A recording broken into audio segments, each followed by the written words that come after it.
I take 2 supplements without fail every single day. That's going to be vitamin D and creatine monohydrate.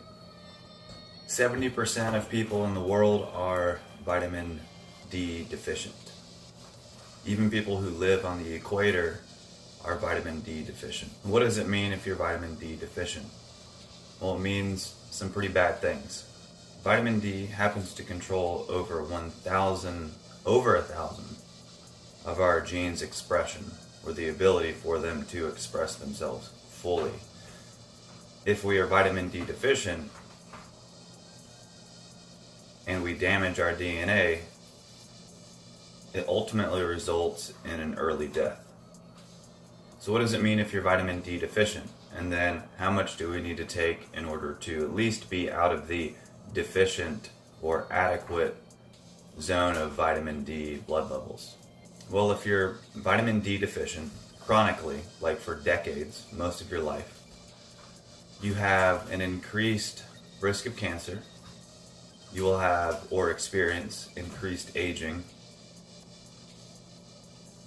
You'll have an increased difficulty learning things, and if you're a child who is vitamin D deficient, you will have an increased probability of having learning impairments. You will have increased chances of experiencing depression. Your impulse control will be reduced because your brain cognition, the ability to make executive decisions, will be impaired. You'll have reduced nerve and brain cell production. And all of this is mostly due to the damage caused by vitamin D deficiency. And this can increase aging, biological aging of your DNA. And then it goes all the way up the chain to the outer you. Sunblock, your skin color. So if you have darker pigmented skin, you have that's just like nature's sunblock for you. So you're always walking around with sunblock. So even more of a reason to supplement with it. Body fat. Because vitamin D3 is fat soluble, if you have a higher percentage of body fat, it makes it harder for your body to get vitamin D into the bloodstream because it's getting trapped into all your fat cells. And age. It's been shown that people in their 70s make 4 times less vitamin D than your average 20-year-old. Something that you need to know about vitamin D in the sun is that you're not literally absorbing vitamin D through sunlight.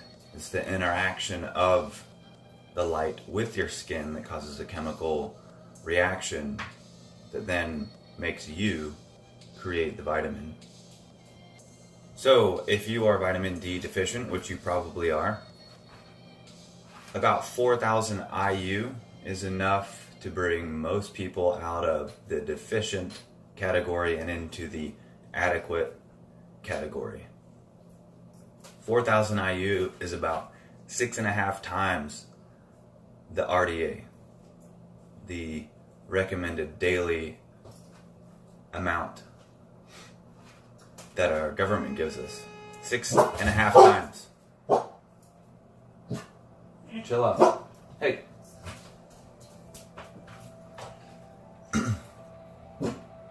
Blood tests show that people who have anywhere from 40 to 60 nanograms per milliliter of vitamin D in their blood have the lowest all-cause mortality. What the fuck is going on? But even better than that would be to get 1,000 IU per 25 pounds of lean body mass. I'll show you what I take.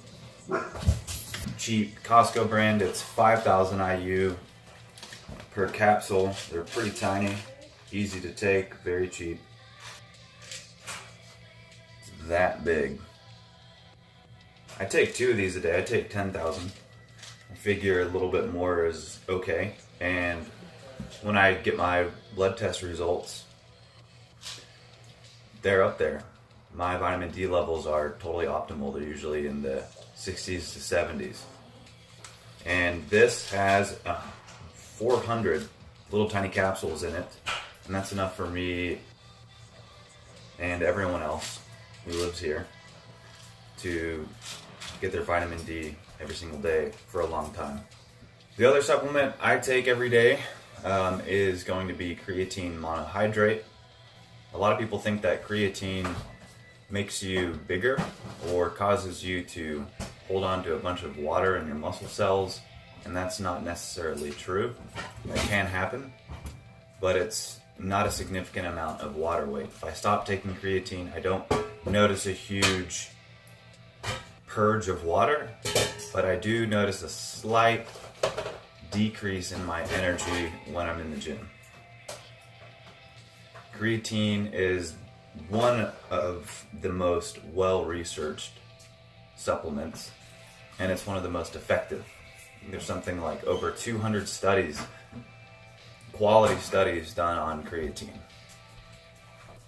So it helps you rapidly produce energy at a cellular level during exercise because it gives you more of the building materials your body needs at the cellular level to make ATP, which is your body's energy currency. Every muscle contraction you make, you are spending ATP, and your body must make more of it. It's actually been shown that it may even have cognitive benefits. It's not just used for muscle gain and exercise, which it has been shown, again, to be very helpful.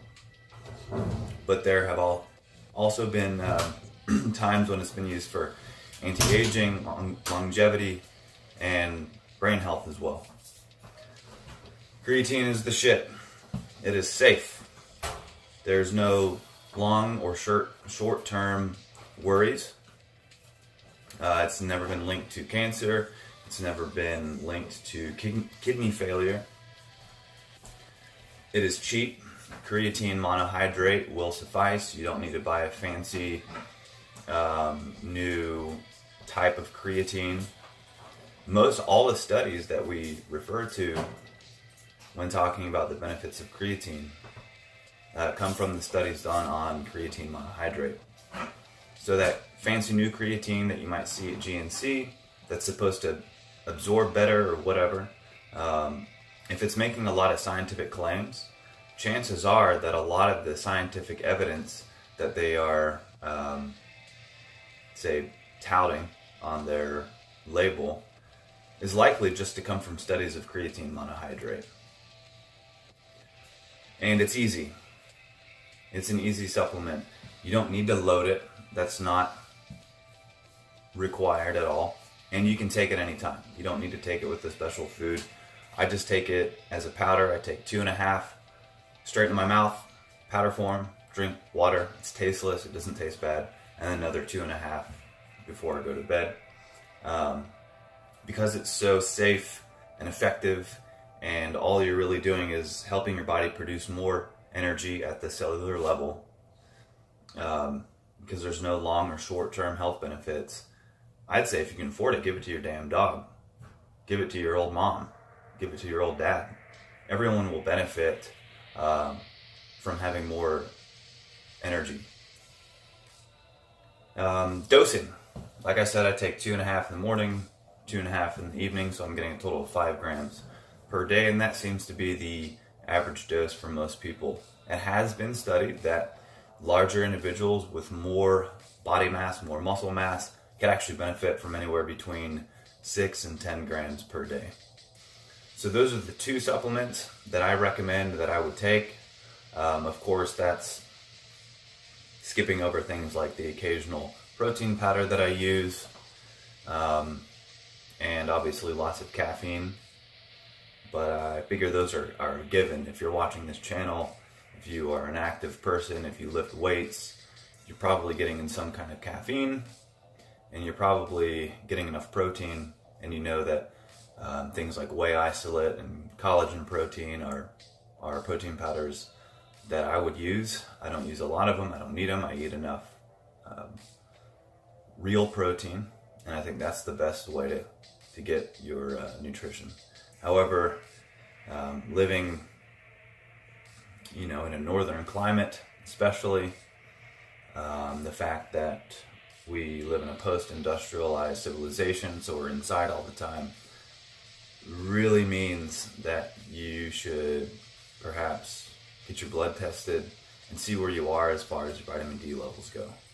Because you can start supplementing now, and then 30 years later, you're in your 60s, 70s. Now you have 3 decades of not being vitamin D deficient under your belt, and maybe you can undo some of that damage you did the first half of your life.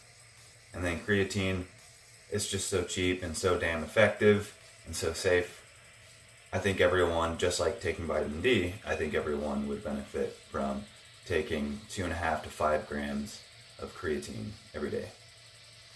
Keep the questions coming. Have a good weekend.